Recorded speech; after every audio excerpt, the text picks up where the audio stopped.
Greetings and welcome. We are in Junior English, and we turn now to one of the more remarkable women in American history. Her name is Sojourner Truth.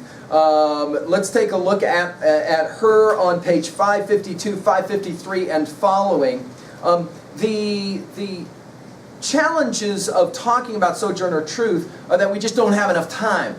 She is an amazing, amazing woman. Let's start with her date, 1797 to 1883. You can kind of see, I mean, she almost lived to be 100 years old. It's quite remarkable. Take a look at page 553. She is going to be an emancipated slave, or a freed slave, an escaped slave.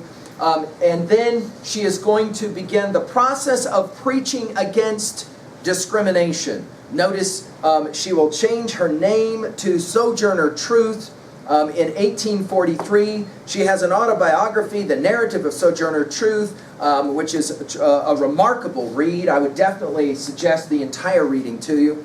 She works in two important movements. I would write these down. One, the abolitionist movement, the movement to free slaves. Secondly, the women's rights and suffrage movement, the right for women to be seen as equals with men politically, economically, etc. There's a really great quote at the bottom of the page 553 that says a whole lot about Sojourner Truth. Notice, that man over there says that women need to be helped into carriages and lifted over ditches and to have the best place everywhere. Nobody ever helps me into carriages or over mud puddles or gives me any best place. And ain't I a woman?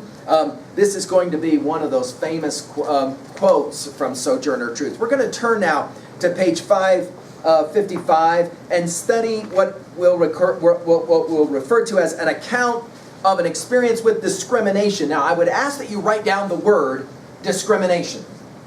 Let's make sure we know what that word means. To discriminate means to act in a biased way against a person you consider your lesser by virtue of skin color, gender, religious preference, economics, there are any number of reasons, politics, whatever, to discriminate. Read with me the background information on 555. Although the Civil War brought an end to slavery, the struggle against racial discrimination was far from over.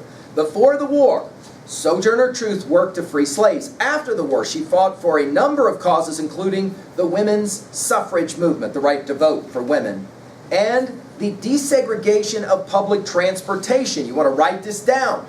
For a long time after the American Civil War, blacks and whites were not allowed, for example, to ride on the same transportation bus or whatever, or they couldn't have the same seats. We're all familiar with the great Rosa Parks.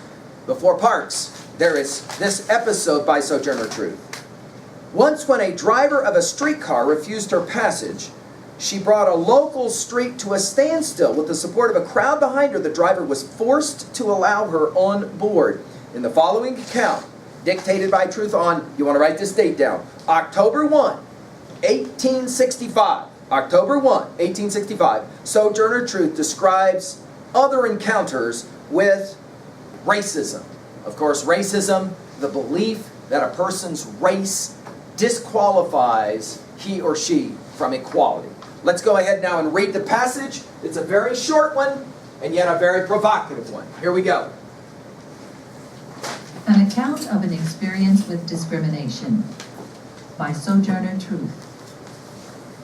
Although the Civil War brought an end to slavery, the struggle against racial discrimination was just beginning.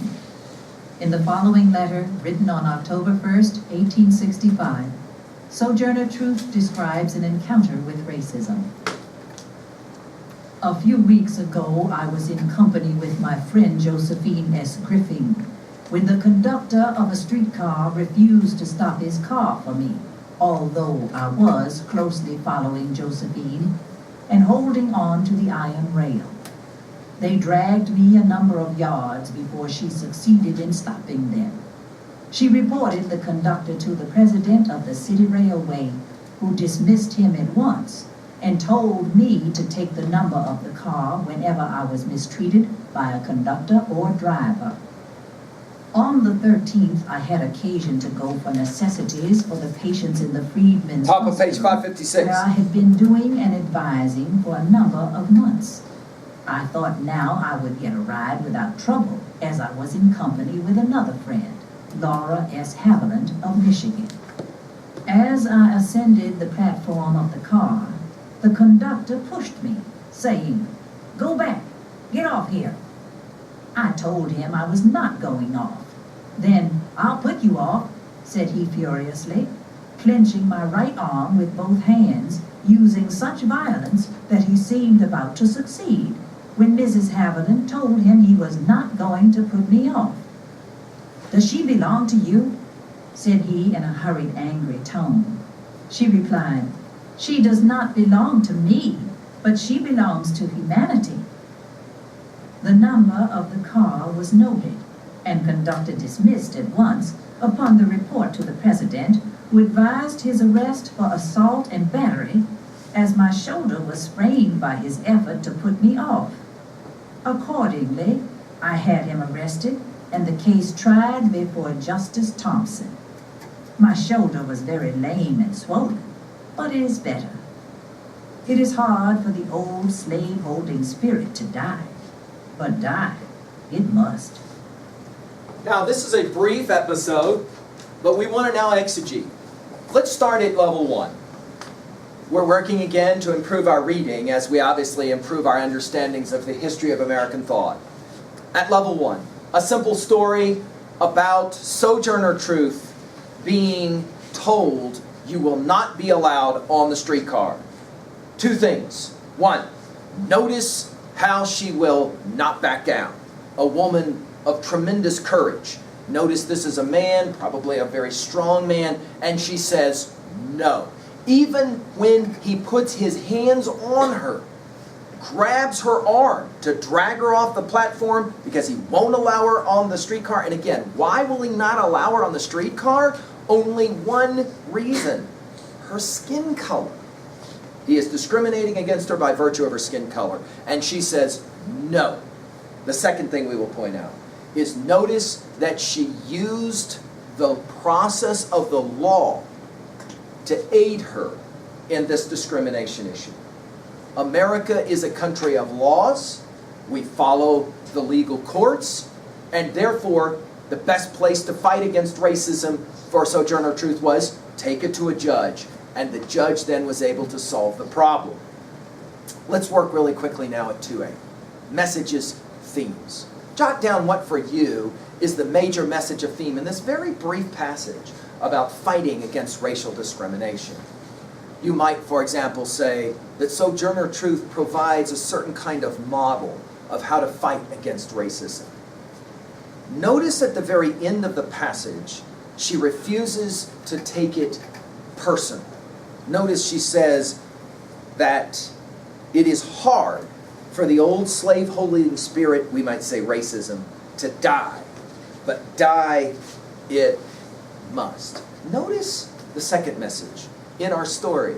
The question is asked by a woman that she's with, is this woman belong to you? In other words, is she your slave, your servant? And the response is she belongs to humanity. Let's write that one down at 2A. All humans deserve proper respect, regardless of skin color, regardless of gender. All humans, by virtue of their being human, deserve respect. At 2B, we can point out the tone of this passage.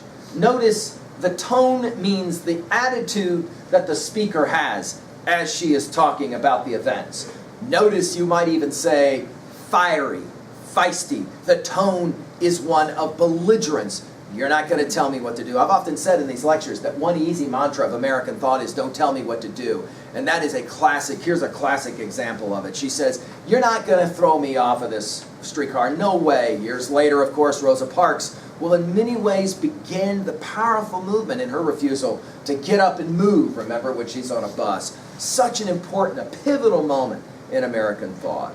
Let's turn to level 3. How we can relate to a text like this. Let's start at 3A. What is for you the primary texts? Let's begin in our visual texts. What is for you your favorite movie about fighting racism?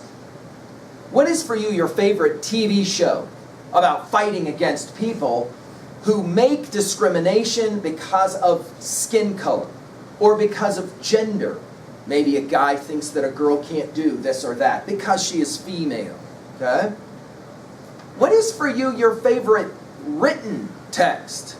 Here, of course, many texts come to mind. In your sophomore year, you will, of course, study the classic Harper Lee's To Kill a Mockingbird, which is going to be a classic text about racial discrimination. Probably others come to mind for you. We think, of course, of Alice Walker's classic, The Color Purple, a text that is going to speak to both of the issues of not only racism, but as well women's rights, women's equality. Let's now turn to 3B. What is your view? I'll ask a series of questions you can jot down in 3B. What is your view of racism? Do you think there will ever be a time when people no longer are prejudiced because of skin color? Do you think that's a possibility? Do you imagine a time, for example, at Worland High School where we no longer have to worry about issues of racism, people looking at skin color to decide how they're going to treat another person? If you say there will always be racism, ask why. Try to answer the question, why? Is it natural, do you think, that people make these kinds of distinctions? Or rather, is it a learned phenomenon? And if it's learned, why can't it be unlearned?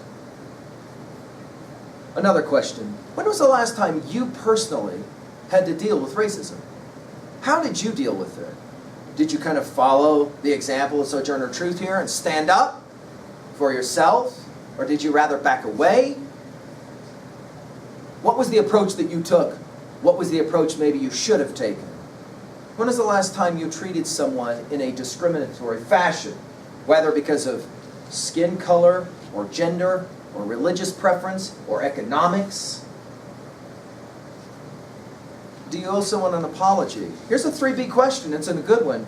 Do you owe someone an apology for a time that you discriminated against someone? It's as simple as texting them or calling them and saying, I just want you to know that there was a time when I treated you inappropriately because of your skin color or your gender or whatever, your sexual preference, whatever it is. And I just want you to know that was wrong of me. I shouldn't have done that. You don't have to like someone to respect someone. I would write that down. It's such an important thing. You don't have to like someone to respect someone. You can dislike someone. Sojourner Truth could dislike the white man trying to throw her off the platform and still respect him. She showed respect to him by using the law to gain a solution to a problem. Racism, of course, continues to be a serious problem in American culture and American life. We hope that, of course, studies like the one that we just engaged in can maybe help in some small way. Thank you. An introduction to Sojourner Truth.